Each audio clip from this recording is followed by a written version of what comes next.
নজর রাখবো পরবর্তী সংবাদে। ফের একবার চিতাবাঘের হামলায় আহত হয়েছে এক চা শ্রমিক, এমনটাই জানা গেছে। বিশেষ করে শিলিগুড়িতে এই ঘটনা। শিলিগুড়ি মহকুমার গয়াগঙ্গা চা বাগানে চিতাবাঘের হামলায় মহিলা চা শ্রমিক আহত হয়েছেন এবং যার কারণে ব্যাপক চাঞ্চল্য ছড়িয়েছে। তবে এই ঘটনা আজকেরও নয়, এর আগেও দেখা গেছে একই চিত্র। তবে তারই মধ্যে বৃহস্পতিবার সেই ঘটনার পুনরাবৃত্তি। বিস্তারিত যাবো, আমাদের সঙ্গে যুক্ত হয়ে গেছে প্রতিনিধি শান্তনু পান। শান্তনু, বিষয়টা যদি তুলে ধরো।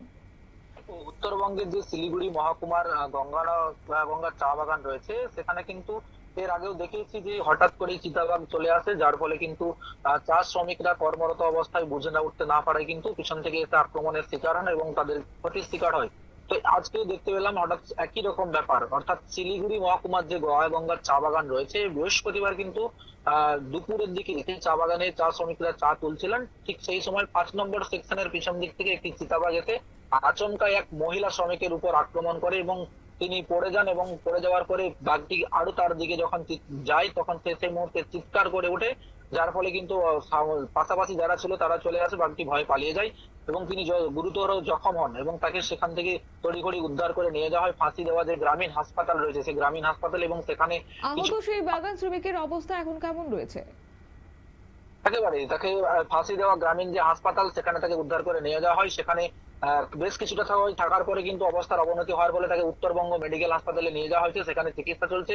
যদিও হাসপাতাল কর্তৃপক্ষের দাবি যে কিছুটা সময় লাগবে, এখন ঘটনা অতটা উদ্বেগের না হলেও কিছুটা স্থিতিশীল হয়েছে, তবে বেশ কিছুটা সময় লাগবে, কারণ তিনি আঘাত যতটা না পেয়েছেন মানসিক ভাবে যে বাঘের আক্রমণ, সামনে বাঘ চলে আসলে মানসিক ভাবে তিনি যেটা ভেঙে পড়েন সেই জায়গা থেকে সুস্থ হতে অনেকটাই সময় লাগবে। যদিও বনকর্মীরা পরবর্তীকালে ঘটনাস্থলে যায় এবং টহল দেয় এবং বাঘটিকে খোঁজার চেষ্টা করে, যদিও এখনো পর্যন্ত চিতাবাঘের দেখা মেলেনি। শতাব্দী, এই যে ঘটনা বারবার ঘটে চলেছে, তাতে করে বন দপ্তর কি আদৌ সেখানে সক্রিয় ভূমিকা গ্রহণ করবে? কি বলছে, তাদের কি দাবি রয়েছে?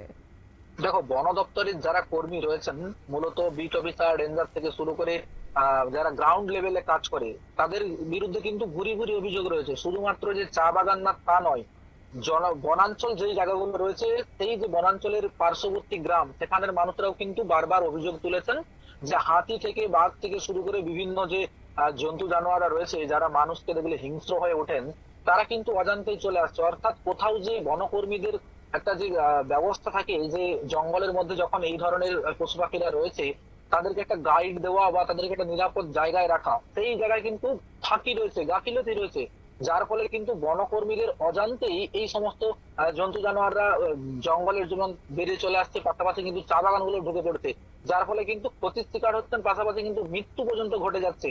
তো বনকর্মীদেরকে বারবার বলা হলেও তাদের যে গাফিলতি, সেই গাফিলতি তারা কিন্তু শুধরাচ্ছেন না, যার ফলে সেই ভুলের মাসুল গুনতে হচ্ছে এই শ্রমিকদেরকে। শতাব্দী, আদৌ কি সেখানে বাগান শ্রমিকদের নিরাপত্তা রয়েছে এবং তাদের নিরাপত্তাজনিত কারণে এখন যারা বাগান মালিকরা রয়েছেন তাদের পক্ষ থেকে কোনো ব্যবস্থা গ্রহণ করা হবে? দেখো, বাগান যারা মালিক পক্ষ রয়েছেন তাদেরকে শ্রমিকরা বারবার এই বিষয়ে ডেপুটেশন দিয়েছেন, কাছে গিয়ে জানিয়েছেন ফিজিক্যালি ভাবে, কিন্তু তাদের যেটা দাবি যে তারা তো জন্তু জানোয়ারদেরকে রক্ষা করতে পারছেন না। অর্থাৎ জঙ্গলের যারা জন্তু জানোয়ার তাদেরকে দেখার জন্য ফরেস্ট ডিপার্টমেন্টের পক্ষ থেকে যে বনকর্মীদেরকে রাখা হয়েছে, তাদেরকে কিন্তু মূলত এই বিষয়গুলো দেখতে হবে, তারা দেখছে না, যার ফলে কিন্তু এই ধরনের ঘটনাগুলো ঘটছে। এবার মালিক পক্ষ থেকেও বনকর্মীদের সাথে কথা বলা হচ্ছে, কিন্তু কথা বলা হলেও তাদের যে সহযোগিতা সেই সহযোগিতা পাচ্ছে না, অর্থাৎ তারা কিন্তু নিরাপত্তার অভাব বোধ করছেন।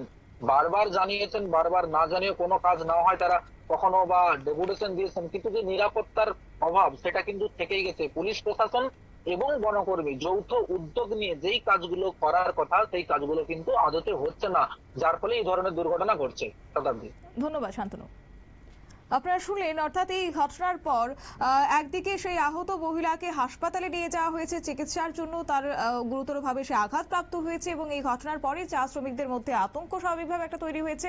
অপরদিকে এই ঘটনার খবর পেয়ে ঘটনাস্থলে ছুটে যায় ঘোষপুকুর রেঞ্জের বনকর্মীরা। এরপর বনকর্মীরা গোটা এলাকা টহলদারি চালায়, চিতাবাঘের দেখা সেভাবে মেলেনি।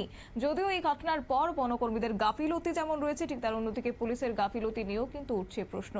নিয়ে নিচ্ছি ছোট্ট একটি বিজ্ঞাপন বিরতির সঙ্গে থাকুন।